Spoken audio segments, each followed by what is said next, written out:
I see. So we have pretty much built every single character build so far. So now we're just getting in the actual fun way of trying new things. For this case scenario, this is just going to be the very same template that we have for the Umbral character, Umbral builds. In this case scenario, we have the Rosamund sword right now.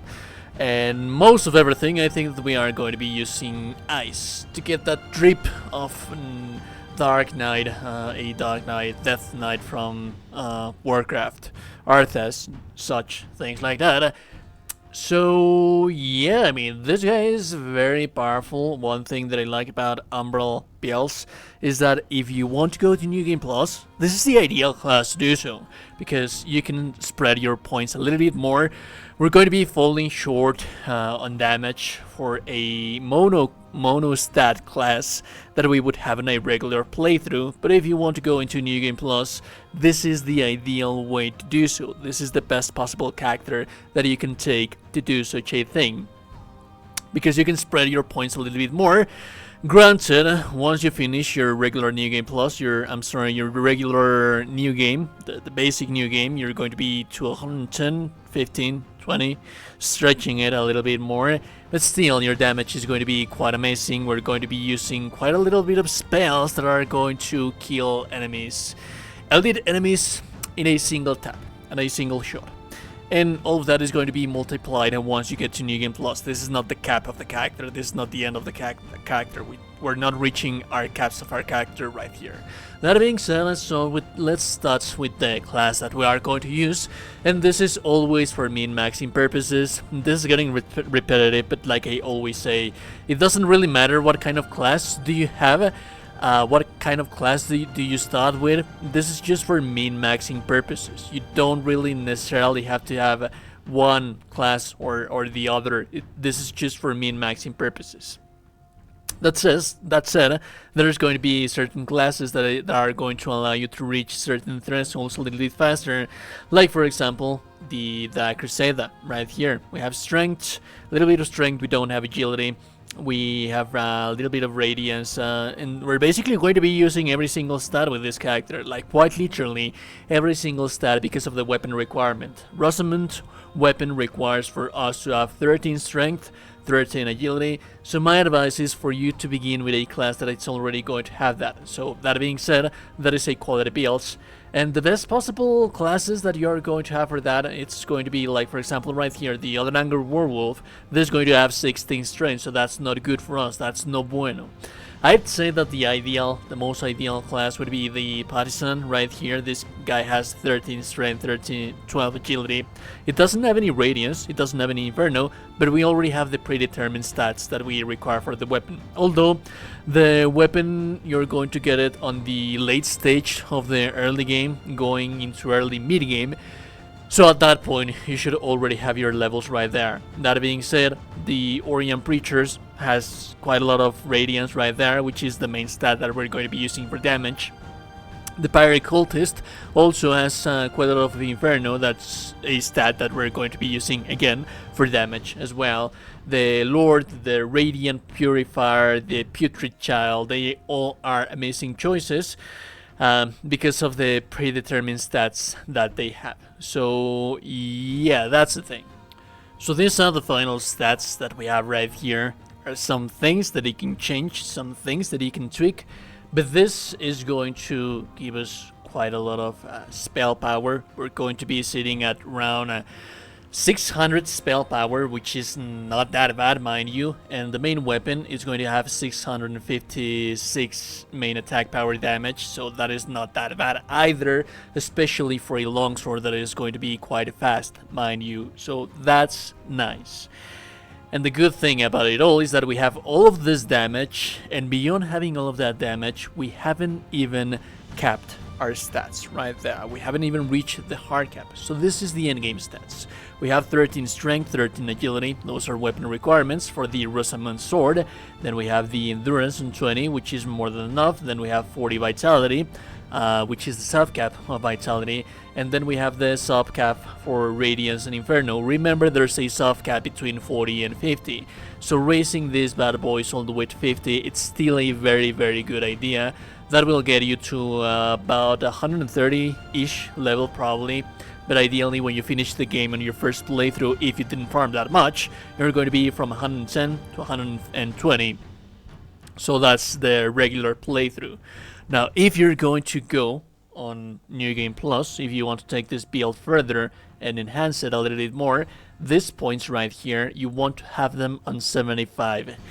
That is not going to be possible in the first playthrough because it just requires too much farming, but in New Game Plus, that's ideal, that's doable, that's possible. So the main stats that you should focus on after this point, it should be 75 Radiance, 75 Inferno. That is going to yield you disgusting amounts of damage with this character. The weapon also has this scaling on strength and dexterity, so it's a very good weapon as well to go and take beyond and beyond and beyond. We're gonna talk about the best weapons to do so in a different separate video, but for now we just need 13 strength and 13 agility. Now let's talk about the early game, how our stats should be looking like on early game depending on the class that you began with, that you began as. Your stats early game should be 13 strength, 13 agility. Those should be like the must things to have to enter the mid game. And then you're going to need 15 endurance, 15 vitality, 15 radiance, and 15 inferno. That is going to be your early game. There's going to be quite a little bit of a struggling because there's not many weapons that you're going to be able to use early game. But yeah, such is life when you're planning a new playthrough character build. Luckily enough, as soon as you get to lower Caldrath, which is very somewhat early in the game, late early game, early mid game, quite confusing, that's where you're going to get the weapon, so that's nice. At that point, your mid game should be looking like you already have the 13 and 13 strength and agility requirement to be able to use the weapon, then 20 endurance, and then 25 vitality, and then 25 radiance, 25 inferno. That is going to scale your damage of your weapon quite a lot. Then at the end game, this is how your stats should be looking like at the end game. And like I said, moving forward to increase the overall effectiveness of your character, if you want to push over and over to New Game Plus, and more New Game Plus, you also have the 75 radiance, 75 inferno, 75 strength, 75 agility, because the weapon basically scales with everything. So that said, let's talk about the weapon. One thing that I like about it is that it has 150 cold build-up. Cold build-up is actually quite nice because it kills enemies fairly easily. One thing that I don't like that much is that the main damage that you are going to get for this weapon, as you can see right there, is going to be coming from Wither. And a lot of people do not like Wither that much because it's not real damage until you get a second hit. So it's not as good as Radiance or Inferno, where you get the instant damage right there. If the enemy hits you, they have the opportunity to regain back that health. So yeah, that 656 damage attack power might seem like something very good, and it is something very good. For normal mob enemies, that's just going to be more than enough. It's going to be suffice. It's going to be sufficient. The bread and butter of our builds, and also it feels like the kind of Death Knight style with the cold weapon and such, freezing enemies and such. The bread and butter of this build is going to be three main spells that you are going to be using. Latimer's Javelin. This guy deals 1.2k damage per hit in a weak AoE, so it's quite nice. It doesn't cost that much mana, so this is going to be your bread and butter. One thing that I like about this is that you can get this fairly early in the game, like in the third or fourth boss of the game, the Hushed Saints. And it's one of the, in my opinion, one of the best spells that we have in the game, because it's just so much damage and it has so much range. I just love this spell. Then we're going to have the Umbral weapon. The Umbral weapon can be replaced by the Poison weapon in the event that you do not have the Umbral weapon. Poison weapon, you can get it early game. The Umbral weapon, you get it with the Umbral Bender after the mines. So it takes quite a while to get it. This one yields more damage. This one is a little bit more easy accessible. This is native damage with status ailment build up, and this is Umbral weapon with just a little bit more damage. Although we're going to pair, this is a concession that you do want to make. Sometimes it is going to be better to use Poison weapon because you have Wither, you have Poison, And also, you have Frostbites. If you combine all of these 3 elements with the Pendant of Burden, this is going to deal additional damage for every status effect inflicted upon an enemy. Usually the enemy is going to die before they get inflicted with the status ailments, but against bosses, this guy is a life changer and it deals so much more damage. So it is up to you if you want to be using Poison Weapon and Umbral Weapon. Just have in mind that Poison Weapon is going to give you an extra status ailment to apply on the enemy. And this is my favorite. This is the one that I have on different character builds. This one deals 3k damage provided that you use it properly, as I am showing you on screen. It basically is a shotgun. It's tricky to be able to manage it. It is tricky to be able to use it properly. But one thing that the main DPS, like for example Radiants, like to use is going to be this guy right here, which is the one that you get from Pieta.